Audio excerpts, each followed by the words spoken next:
ஒளி வீசும் சித்ரா பௌர்ணமி நன்னாளும் ஞானமும் அருளும் ரேவதி நட்சத்திரமும் இணைந்திருக்கும் இந்த அபூர்வ வேலைங்கிறது நம் வாழ்வில் கரும வினைகளை நீக்கி அதிர்ஷ்ட கதவுகள் திறக்கப் போவது உறுதி செய்யப்பட்ட நாள். சித்திரகுப்தனுடைய அருளால் உங்கள் தலை எழுத்தையே மாற்றக்கூடிய இந்த ரகசிய வழிபாட்டு முறைகளைத்தான் இன்றைய தொகுப்பில் ரேவதி நட்சத்திர நண்பர்களுக்காக சித்ரா பௌர்ணமி வழிபாட்டு பதிவாக இந்த பதிவை நாம் சிறப்பு பதிவாக பார்க்குறோம். ஸோ சின்ன பதிவு தான், ஸ்கிப் பண்ணாமல் பாருங்கள் ஃப்ரெண்ட்ஸ். அதுக்கு முன்னால் நீங்கள் இன்னும் நம்ம சேனலை சப்ஸ்கிரைப் பண்ணால் வீடியோ பார்த்துருந்தீங்கன்னா சப்ஸ்கிரைப் பண்ணி பெல் ஐக்கான் ஆன் பண்ணி வச்சுக்கோங்க.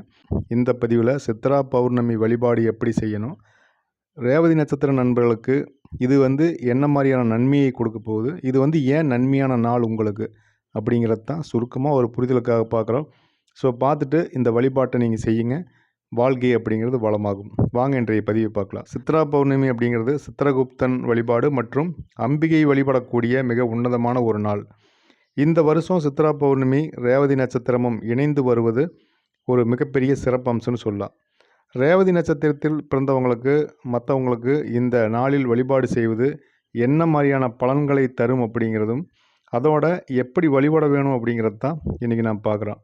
இந்த வழிபாட்டுக்கான பலன்கள் அப்படின்னு பார்க்கும்போது ரேவதி நட்சத்திரம் புதனின் ஆதிக்கமும் மீனராசி அதாவது குரு பகவானுடைய வீடு, இந்த ரெண்டு தன்மையுமே கொண்டது. சித்ரா பௌர்ணமி அன்னைக்கு இந்த நட்சத்திரத்தில் வழிபாடு செய்வது ரேவதி நட்சத்திரம் பின்வரக்கூடிய நன்மைகளை பெறப்போகுது. என்ன நன்மைகள் அப்படின்னா, முதல்ல பாவ விமோச்சனம். சித்திரகுப்தன் நம்முடைய புண்ணிய பாவ கணக்குகளை எழுதக்கூடியவர். இந்த நாளில் அவரை வணங்குவது நமக்கு தெரியாமல் செய்த தவறுகளை பிழைகளை நீக்க சித்திரகுப்தன் நமக்கு உதவுவதற்கு இந்த வழிபாடு வழிவகை செய்யும். இதை சிம்பிளாக புரிஞ்சுக்கலாம். மனத்தெளிவு அப்படிங்கிறது கிடைக்கும். ரேவதி நட்சத்திரம் ஞானத்தை குறிக்கக்கூடியது. பௌர்ணமி நிலவின் ஒளியில் வழிபாடு செய்வது ரேவதி நட்சத்திர நண்பனுடைய குழப்பங்களை தீர்த்து மன அமைதியை கொடுக்கும். அடுத்ததாக பொருளாதார மேன்மை. சுப காரியங்களுக்கான தடைகள் நீங்கி செல்வ வளம் பெருகும். பண வரவிலிருந்த தடைகள் நீங்கும். உங்கள் முகப்பொழிவு மட்டுமல்லாமல் தொழில் வளம் இதெல்லாமே ஒரு கவர்ச்சியாக அனைவரையும் கவரும் வகையில் இருக்கிறதுனால் பணம் பல வகைகளில் வருவதால் பொருளாதார நிலை அப்படிங்கிறது உயர்வதற்கு சந்திர பகவானுடைய அருள் உங்களுக்கு முழுமையாக கிடைக்கும். இந்த நாளை வழிபடும் முறை அப்படின்னு பார்க்கும்போது காலையில் வழிபாடு செய்யணும். அதிகாலையில் நீராடி வீட்டை சுத்தம் பண்ணி பூஜை அறையில் தீபம் ஏற்றி வழிபாடு செய்யணும்.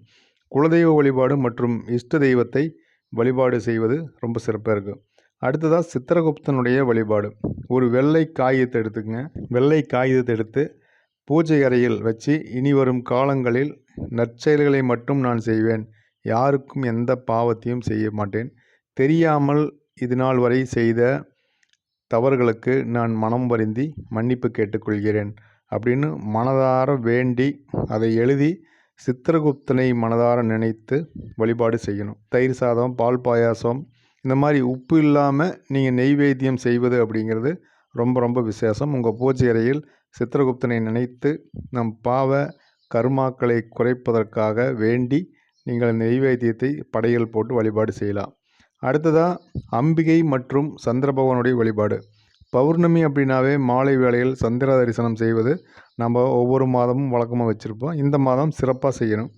பெண்களுக்கு அம்பிகை லலிதா சகஸ்கார நாமம் அல்லது அம்மன் பாடல்களை பாராயணம் செய்யும்போது நன்மை உண்டு. சந்திர பகவானுக்கு வெள்ளை நிற மலர்களால் அர்ச்சனை செய்வது ரேவதி நட்சத்திரத்தினுடைய ஆளுமையை வலுப்படுத்துங்கனால ரேவதி நட்சத்திர நண்பர்கள் இப்போ நாம் பார்த்ததில் ஒரு 50% ஃபாலோ பண்ணும்போது நன்மை அப்படிங்கிறது முழுமையாக கிடைக்கும்.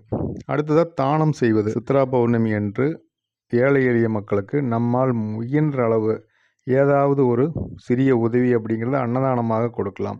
தயிர் சாதம் கொடுக்கலாம், அல்லது லெமன் சாதம் கொடுக்கலாம், அல்லது பானகம்னு சொல்லக்கூடிய அந்த தீர்த்தத்தை தானமாக வழங்குவது சிறந்த பலன்களை கொடுக்கும். கர்ம வினைகளை குறைக்கும். தர்மம் தான் நம் கர்மத்தை குறைக்கும்ங்கிறனால தர்மம் செய்வது ரொம்ப ரொம்ப நல்லது. இந்த பௌர்ணமி தினத்தன்று விரத முறை அப்படின்னு பார்க்கும்போது முழுமையாக விரதம் இருக்க முடியாமல் இருக்கிறவங்க ஒரு வேளை பால் பழம் உட்கொண்டு எளிமையான விரதத்தை கடைபிடிக்கலாம். இறைவனை மனதார நினைத்து நீங்கள் வழிபாடு செய்யும்போது இறை அருள் உங்களுக்கு நிறையாவே கிடைக்கும். அப்படிங்கிறனால நீங்கள் இந்த வழிபாடு மற்றும் பரிகாரத்தை மறக்காமல் இந்த சித்ரா பௌர்ணமி அன்னைக்கு ஃபாலோ பண்ணுங்கள். குறிப்பாக ரேவதி நட்சத்திர நண்பர்கள் இந்த நாளில் பக்கத்தில் இருக்கக்கூடிய சிவபெருமான் கோயில் அல்லது பெருமான் கோயிலுக்கு சென்று 2 நெய் தீபம் ஏற்றி வழிபாடு செய்வது இரட்டிப்பு பலனை கொடுக்குங்கிறனால இந்த கோயில்களுக்கு செல்வது அப்படிங்கிறது பெரிய நன்மையை கொடுக்கும்.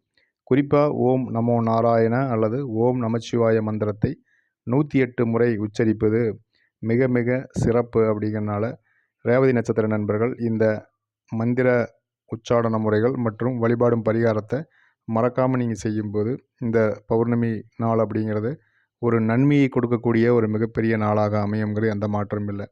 நண்பர்களே, இந்த பதிவு ரேவதி நட்சத்திர நண்பர்களுக்கு பௌர்ணமி விரதம் மற்றும் வழிபாட்டு முறைக்கான ஒரு வழிகாட்டுதலான ஒரு பதிவு. இது ஒரு பொதுவான பலன் அப்படின்னாலுமே 100% நன்மையை கொடுக்கக்கூடிய ஒரு பலனை கொடுக்கக்கூடியதாக இருக்கும். ஸோ வாய்ப்பு இருக்கும் பட்சத்தில் இதை நீங்கள் ஃபாலோ பண்ணுங்கள். இந்த பலன் பொது பலனாக இருந்தாலுமே உங்களுடைய சுய ஜாதகத்தை நீங்கள் செக் பண்ணிட்டு கூட இந்த பௌர்ணமி வழிபாட்டை நீங்கள் ஃபாலோ பண்ணலாம், தவறு கிடையாது. இந்த பதிவு நிச்சயமாக ஒரு வழிகாட்டுதலாக இருந்திருக்கும் நான் நம்புகிறேன். பதிவுக்கு ஒரு லைக் பண்ணிக்கங்க. பதிவுக்கான கருத்தை மறக்காமல் கமெண்ட் பண்ணுங்கள். இந்த பதிவை உங்கள் நண்பர்கள் மற்றும் உறவினர்களுக்கு நீங்கள் ஷேர் பண்ணுங்கள். நீங்கள் இன்னும் நம்ம சேனலை சப்ஸ்கிரைப் பண்ணால் வீடியோ பார்த்துருந்தீங்கன்னா சப்ஸ்கிரைப் பண்ணி பெல் ஐக்கன் ஆன் பண்ணி வச்சுக்கோங்க. இதுபோல் ஒரு அற்புதமான ஒரு பதிவோடு நாம் மறுபடியும் சந்திக்கலாம். நன்றி, வணக்கம்.